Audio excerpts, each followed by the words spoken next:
నమస్తే. ఆంధ్రప్రదేశ్ విడిపోయి 10 సంవత్సరాలు దాటిపోతుంది.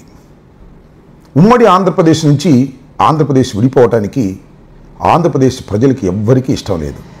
అయినా మన అభిమతాలకు వ్యతిరేకంగా ఆ రోజున కాంగ్రెస్ ప్రభుత్వం బీజేపీ వారి సహకారంతో చాలా అడ్డగోలుగా ఆంధ్రప్రదేశ్ను విభజించారు.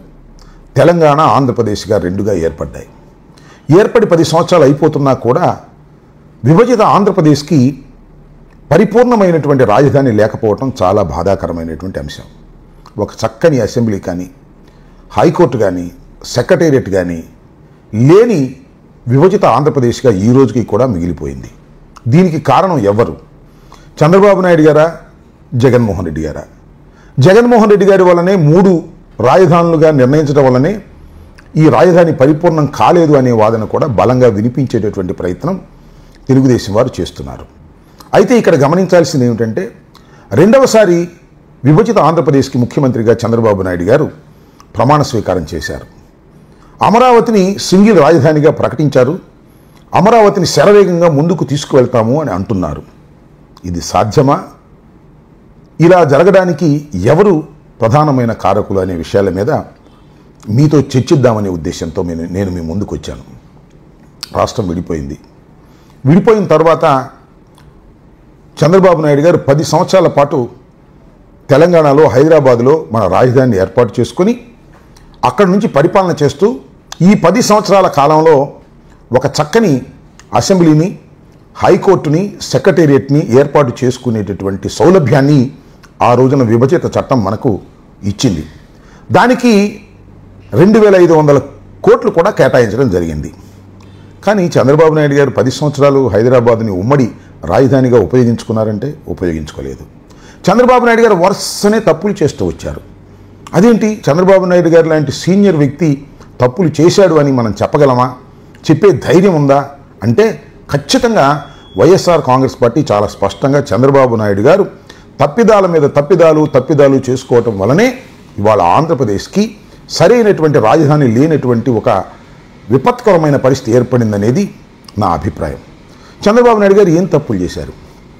మొదటి తప్పు, ఎమ్మెల్సీని కొనుగోలు చేసే వ్యవహారంలో తెలంగాణ ప్రభుత్వంతో తగాదబడి 10 సంవత్సరాలు ఉమ్మడి రాజధానిగా ఉన్నటువంటి హైదరాబాదును వదిలేసి పారిపోయి ఆంధ్రప్రదేశ్కు రావాల్సినటువంటి పరిస్థితి ఏర్పడింది. అప్పటికి ఆంధ్రప్రదేశ్లో ఇన్ఫ్రాస్ట్రక్చర్ లేదు. అన్నీ తాత్కాలికంగా కట్టుకోవాల్సినటువంటి పరిస్థితి ఏర్పడింది. అది చంద్రబాబు నాయుడు గారు చేసినటువంటి మొదటి తప్పు. రెండవ తప్పు ఏంటంటే, హైదరాబాద్ మన రాజధాని కాదు అనుకున్నప్పుడు మనం ఏం చేయాలి నా అభిప్రాయం అంటే, ఆంధ్రప్రదేశ్లో ఉన్నటువంటి పట్టణాల్లో ఒక పట్టణాన్ని రాజధానిగా ఎన్నుకోవాలి. అది విజయవాడ, గుంటూరు, రాజమండ్రి, విశాఖపట్నము, కర్నూలు, తిరుపతి, నెల్లూరు, ఏదైనా పర్వాలేదు. మీకు ఏది కరెక్ట్ అనిపిస్తే ఆ ప్రాంతాన్ని, ఆ పట్టణాన్ని, అభివృద్ధి చెందినటువంటి పట్టణాన్ని మీరు రాజధానిగా ఎన్నుకొని అక్కడ మీరు అసెంబ్లీని, సెక్రటేరియట్ని, హైకోర్టును నిర్మాణం చేసినట్లయితే ఆటోమేటిక్గా ఆ ప్రాంతం అంతా కూడా రాజధానిగా ఏర్పడిపోయి ఉండేది. కానీ చంద్రబాబు నాయుడు గారు చేసిన తప్పిదం ఏంటంటే, ఈ పట్టణాల్లో ఏ పట్టణాన్ని ఎన్నుకోకుండా అసలు రాజధానినే నిర్మిస్తాను, నేను అసెంబ్లీని నిర్మించను, కేవలం హైకోర్టును నిర్మించను, కేవలం సెక్రటేరియట్ను మాత్రమే నిర్మించను, ఒక రాజధానిని, మహాపట్టణాన్ని నిర్మిస్తాను అని రెండవ తప్పిదానికి చంద్రబాబు నాయుడు గారు పాల్పడ్డారు. నేను చెప్పదలుచుకుంది ఏంటంటే, మొదటి తప్పిదం అక్కడే 10 సంవత్సరాలు ఉండే విధంగా ఏర్పాటు చేసుకొని ఏదో ఒక పట్టణాన్ని రాజధానిగా ఎన్నుకొని అక్కడ ఇన్ఫ్రాస్ట్రక్చర్ చేసి ఉన్నట్లయితే ఇంత వ్యయభారమై ఉండేది కాదు. ఆ రోజున కేంద్ర ప్రభుత్వం 2500 కోట్ల రూపాయలు రాజధాని నిర్మాణానికి ఇచ్చింది. 2500 కోట్ల రూపాయలు చంద్రబాబు నాయుడు గారు పప్పు బెల్లాల్లాగా ఖర్చు పెట్టేశారు. చిత్రమైన విషయం ఏంటంటే, చంద్రబాబు నాయుడు గారు అమరావతిని రాజధానిగా నిర్ణయించుకున్నారు. అమరావతి అంటే అది ఒక పట్టణ నిర్మాణం.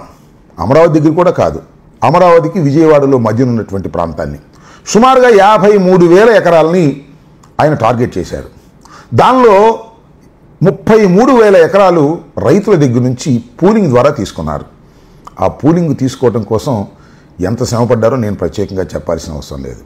కొంతమంది వాలంటరీగా ఇచ్చారు, కొంతమంది బెదిరించారు, బెదిరించి తీసుకున్నారు. ఎట్టకేలకు 33,000 ఎకరాలు రైతుల దగ్గర నుంచి తీసుకున్నారు. 2,500 కోట్ల రూపాయలు ఖర్చు పెట్టారు. ఏం జరిగింది? ఏం ఇన్ఫ్రాస్ట్రక్చర్ ఉంది? ఏమి ఇన్ఫ్రాస్ట్రక్చర్ లేదు. అక్కడ ఒక తాత్కాలికమైనటువంటి భవనాలు నిర్మించారు. వర్షం వస్తే ఆ భవనాల నిండా నీళ్లు పడేటువంటి పరిస్థితి ఏర్పడింది. దానిలో అంతా అవినీతికి పాల్పడ్డారు. 2,500 కోట్ల రూపాయలు కేంద్ర ప్రభుత్వం ఇస్తే వాటిని పప్పు బెల్లాల్లాగా ఖర్చు పెట్టేసి దానిలో అవినీతికి పాల్పడి అమరావతి నిర్మాణం పేపర్లో బాగా జరిగింది, టీవీల్లో బాగా జరిగింది, కానీ లోకల్గా మాత్రం ఏమీ జరగనటువంటి పరిస్థితి ఏర్పడింది. ఈ దశలో చంద్రబాబు నాయుడు గారి పార్టీ ఓడిపోయింది. జగన్మోహన్ రెడ్డి గారు అధికారంలోకి వచ్చారు. ఇక్కడ గమనించాల్సిన విషయం ఏంటంటే జగన్మోహన్ రెడ్డి గారు కూడా 3 రాజధానులను నిర్ణయించడం వలన అమరావతి వెనుకబడిపోయింది అనేటువంటి మాట ప్రబలంగా తెలుగుదేశం పార్టీకి సంబంధించిన వారు, అమరావతిలో భూములు ఉన్నవారు తీవ్రంగా ప్రచారం చేస్తున్నారు. దానిలో నిజముందో అబద్ధం ఉందో ప్రజలు నిర్ణయించాలి. ఇక్కడ ప్రాబ్లం ఏంటంటే చంద్రబాబు నాయుడు గారు పెద్ద ఎత్తున ఒక మహాపట్టణాన్ని నిర్మించాలి, హైదరాబాద్తో పోటీగా, బెంగళూరుతో పోటీగా అనుకోవటం అనేది ప్రధానమైనటువంటి తప్పిదం. దానికి లక్షల కోట్ల రూపాయలు ఖర్చు పెట్టవలసినటువంటి పరిస్థితి ఏర్పడుతుంది. విడిపోయినటువంటి రాజధానికి అప్పటికే చాలా నష్టం జరిగి, విడిపోయినటువంటి రాష్ట్రానికి అప్పటికే చాలా నష్టం జరిగి, మన ఆదాయాలన్నీ పడిపోయిన తర్వాత రాజధానికి లక్షల కోట్లు ఖర్చు పెట్టి నిర్మించడం సాధ్యమవుతుందా అనేది ఇక్కడ ప్రశ్న. అందువల్లనే జగన్మోహన్ రెడ్డి గారు 3 రాజధానులుగా నిర్ణయించడం జరిగింది. సరే, దీని మీద చాలా విమర్శలు ఉన్నాయి. 3 రాజధానులు అని ప్రకటించడం వల్లనే ప్రజలు మమ్మల్ని తిరస్కరించారనేది ఉంది.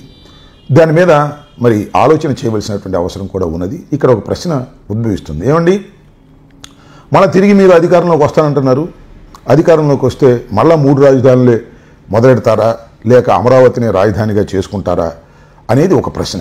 ఈ ప్రశ్నకి ఖచ్చితంగా వైఎస్ఆర్ కాంగ్రెస్ పార్టీ రాబోయే కాలంలో జగన్మోహన్ రెడ్డి గారి నాయకత్వంలో చర్చించి సరైనటువంటి సమయంలో సరైనటువంటి సమాధానం కూడా మేము ప్రజలకు చెప్పవలసినటువంటి బాధ్యత ఉందని నేను భావిస్తున్నాను. అయితే ఇక్కడ మరొక అంశం ఏమిటంటే ఇవాళ చంద్రబాబు నాయుడు గారు అమరావతిని మళ్ళా ఒక అద్భుతమైన పట్టణంగా తీర్చిదిద్దాలని ప్రయత్నం చేస్తున్నారు. దీనికోసం ఎన్ని అవస్థలు పడుతున్నారంటే 15,000 కోట్ల రూపాయలు ఏడీబీ దగ్గర నుంచి తీసుకున్నారు. అంటే 15,000 కోట్ల రూపాయలు అప్పు చేశారు. మళ్ళా హడ్కో నుంచి ఒక సుమారుగా ఒక 11,000 కోట్ల రూపాయలు, అంటే 26,000 కోట్ల రూపాయలు అమరావతి మీద వెచ్చించడానికి వాళ్ళు సిద్ధపడ్డారు.